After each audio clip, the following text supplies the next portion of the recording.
Bishop Bernard Fellay, it's a great pleasure to welcome you to Salt and Light Television in Canada. Thank you very much for coming, especially to see us. Thank you to you to receive me. We are in the month of June 2009. In fact, to be precise, it's June the 15th, several days before the feast of St. Peter and Paul, which is certainly a special feast for you. And you are not a stranger to our viewers, and you're certainly not a stranger. Your name is not foreign in the Catholic press, especially over the past months. You are a bishop, you are a member of the Society of St. Pius X, and also the Superior General of that community. Tell me where you're from and what brings you to Canada. So I come from Switzerland. I was born there, raised there. In fact, since 1962, that is about 8 years before Archbishop Lefebvre knew of Icône, I was already there. My parents worked there. And so I was all my childhood in front of this seminary, had my youth in the College of St. Maurice with the canons there, at the foot of the martyrs. And then I may say my life just went this way with in this seminary. I had this beautiful example of these seminarians, young priests, who took their religion very, very seriously. And say that's the development I had there. And I was, right after my priestly ordination, I had to take care of the economical side of the society as the bursar. And then 12 years later I was elected as the Superior General. And now if I come here to Canada right now, it's as Superior General. It's some years I have not visited the different places we have here in Canada. So just to see how things develop, how the priests behave, how they take care of the faithful. And also I took the opportunity to give some confirmations, started in Quebec. Bishop, I think the fact that you're here and the dialogue that we're having today is extremely important, especially in light of the past months, because the Society of St. Pius X, yourself, Bishop Williamson, and the issues that have been before us have marked many Catholics and have been a real hot point, a flashpoint. What year were you ordained a priest? I was ordained in 82. And so you are, one may say, a post-conciliar priest. You were ordained after the Second Vatican Council. Absolutely. And one of the hot points, one of the discussion points for the Society is the reception of the Second Vatican Council and the understanding of that Council and some of the difficulties that your societies had with the Council. We could also say that one of the great division points in recent church history was the ordination that took place in 1988 by your founder, if you will, Archbishop Marcel Lefebvre in Switzerland at Icône, probably not far from your house. Let's go back and look at these two issues. First of all, what was it like to grow up in Switzerland, to be in Europe in those years after the Council, and you had much difficulty in understanding the Council? What are the central points of division or difficulty that you have with the Second Vatican Council? Yes. So if we start with the first point, I was raised as a, I may say, totally normal Catholic. That is, I had to experience all the implementation of the Council as it was implemented in Europe, or more precisely there in Switzerland. So for the first years, I followed that.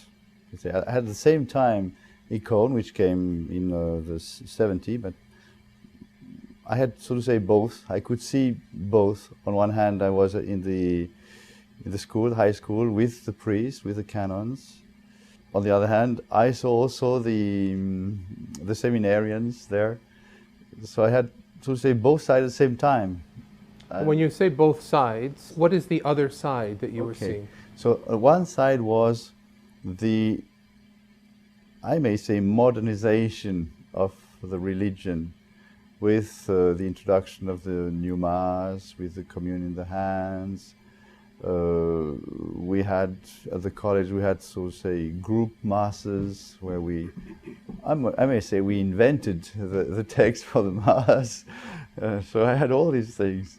And sometimes, I must say, I was shocked, especially while seeing priests leaving the priesthood. We had all this. We had to experience all this. And when I say the other side was a much more traditional, not, I may say, not opposite, because it was just the religion I had known as a child, which just continued. In my parish, I don't know when I was a little kid, when I entered the school, the parish priest was still in cassock. So to see seminarians in cassock did not hurt me at all. But at the same time, I saw the other priests leaving everything, leaving not only the cassock, leaving not only the clergyman, but they were just presenting themselves as laymen. So I had these both pictures in front of me. Mm-hmm. And at a certain point, it was no longer the same, I may say. Mm-hmm. But without, let's say, yes, sometimes it was, you had to face some scandals. That's true. And of course, when you see a scandal, you say, well, that cannot be. It cannot be our religion, so to say. And it's true. A scandal is an abuse, but it was not, definitely not to say I break. I had never this idea. I had just to say, I go there. And of course, already there, at that time, it was controversial. It was pretty hard. Let's say in 75, 76,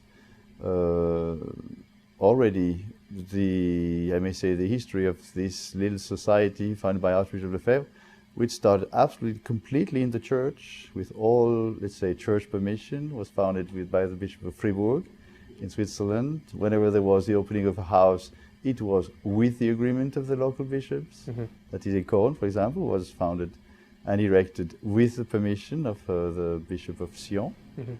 Opening of our home in Albano was done with the permission of the bishop. So it was just following all the rules. Mm-hmm. So it seemed good, perfect, no problem. And suddenly there was a big hit, and that was in 74, 75. And it was already perceived from the start as hostile action from, I may say, especially the French bishop at the time.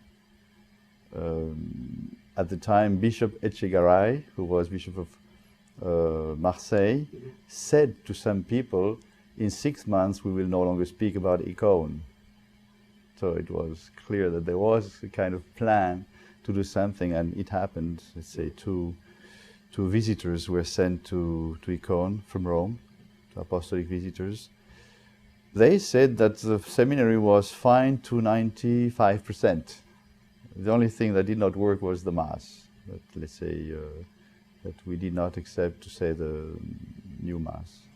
Now, we're talking about 10 years after the Second Vatican Council, really. Right. The Council closes in 1965. Mm-hmm. 74, 75, we see it heating up. There's a certain resentment towards the society.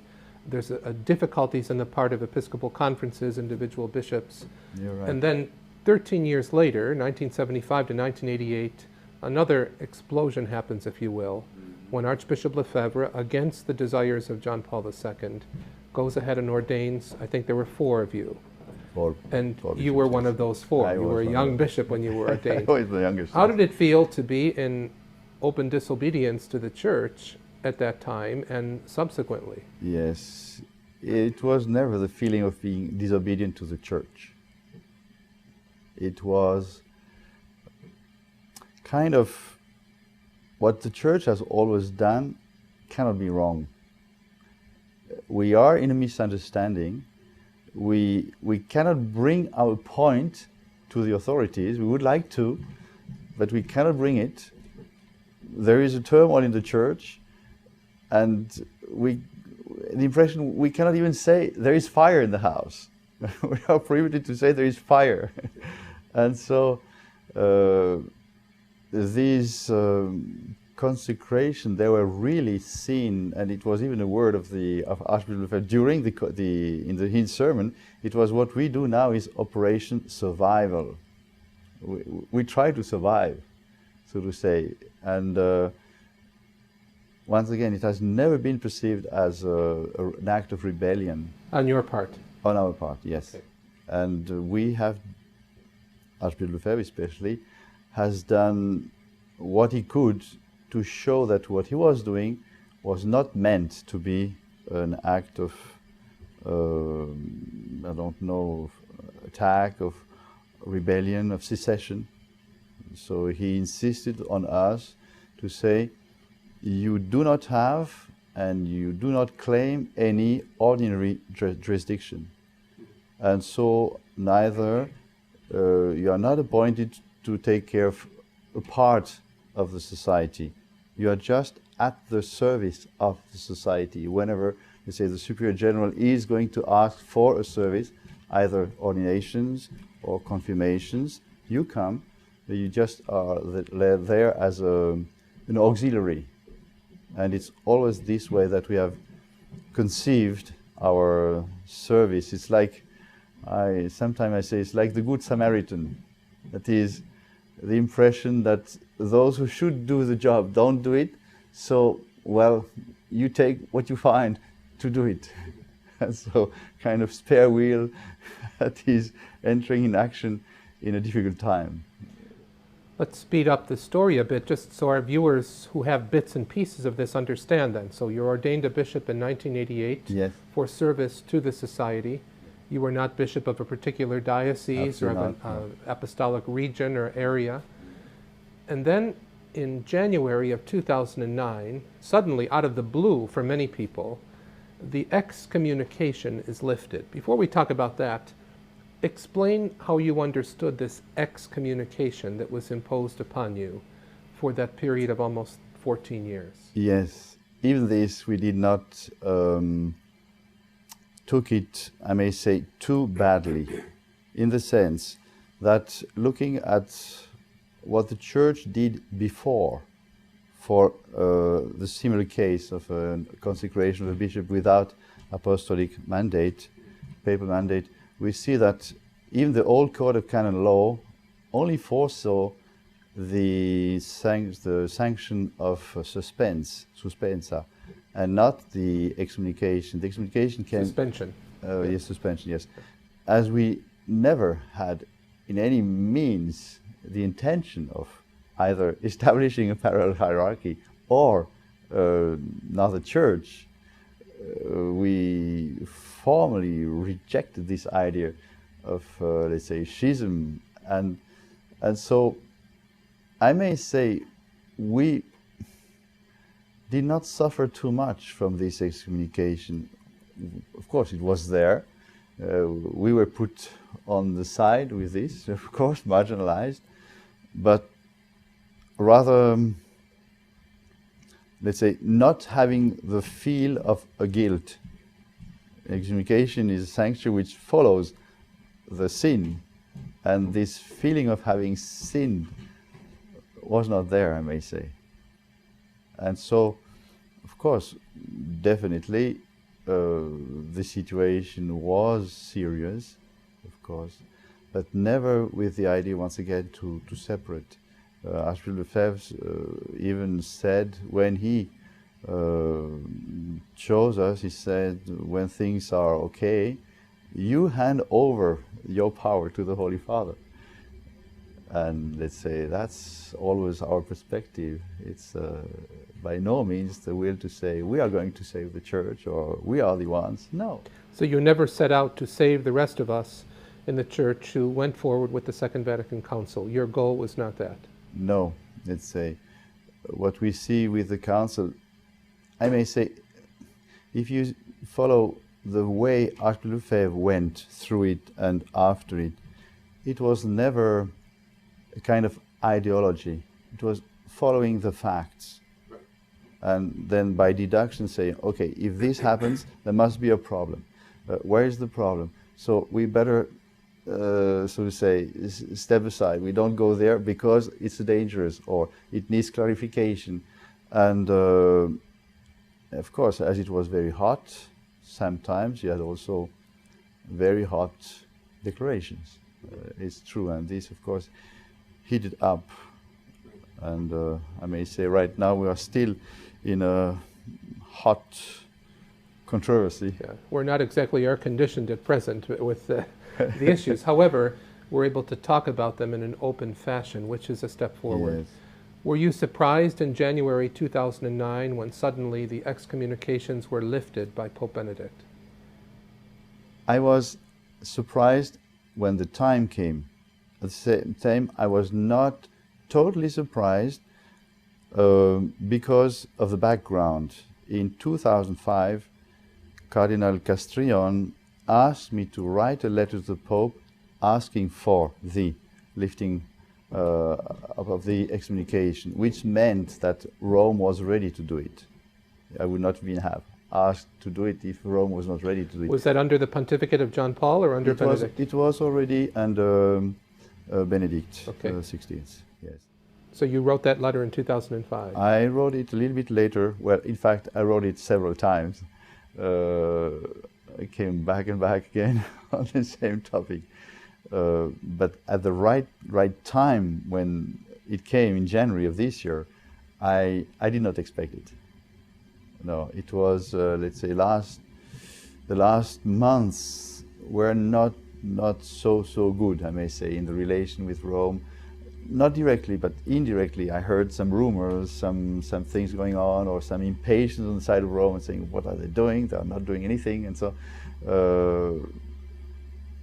And so I did not expect it. So yes.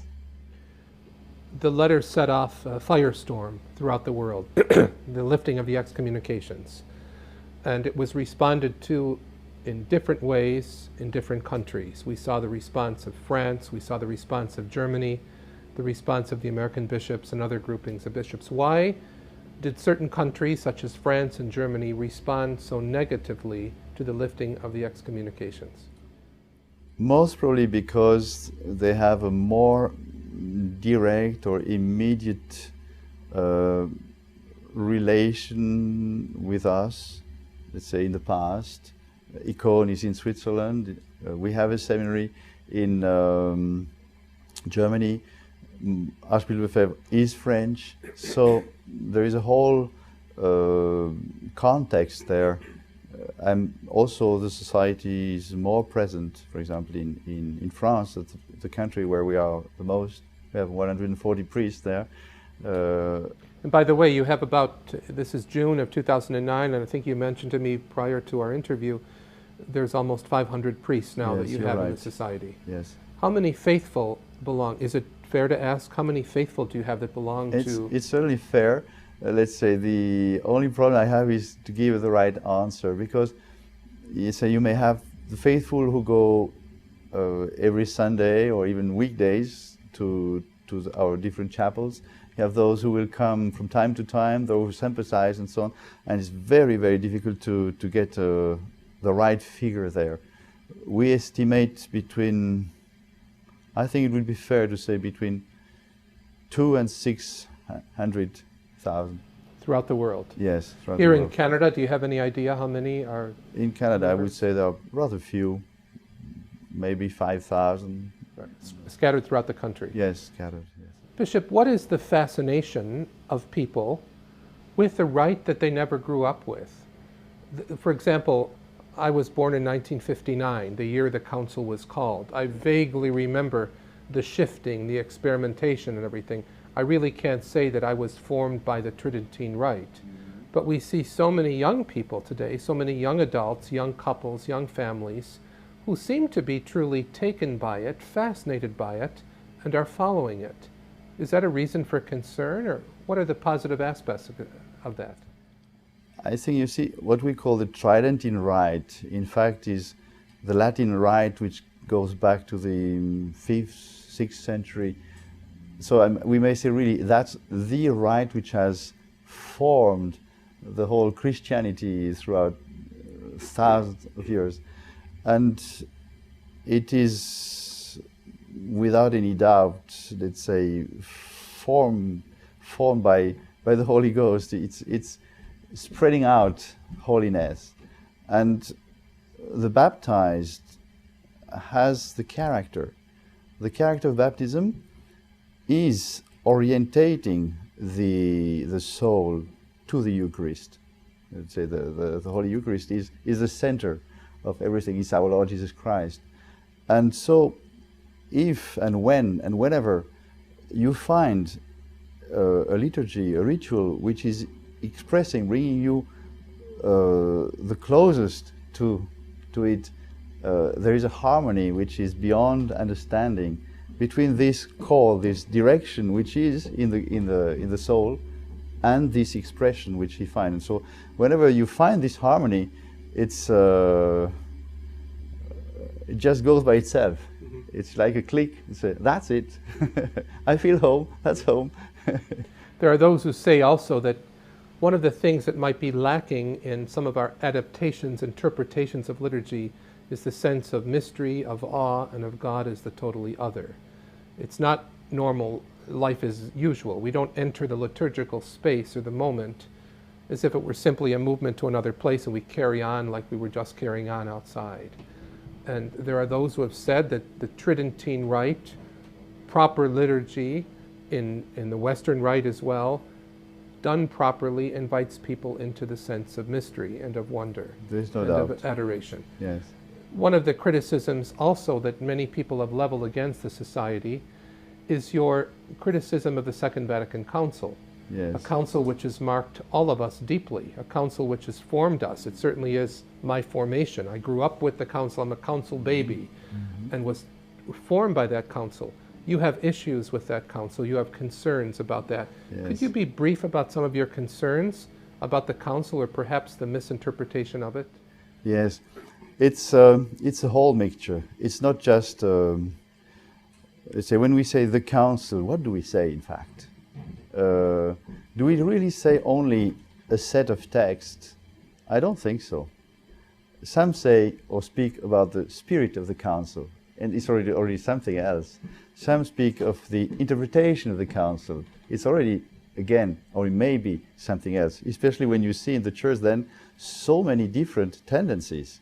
You have a whole panel of different way. You have people who call themselves of Vatican II with almost, and maybe certain times really contradictory positions. So some of them must be wrong. Well, the Holy Father himself clearly condemned what he calls the hermeneutic of rupture. Discontinuity.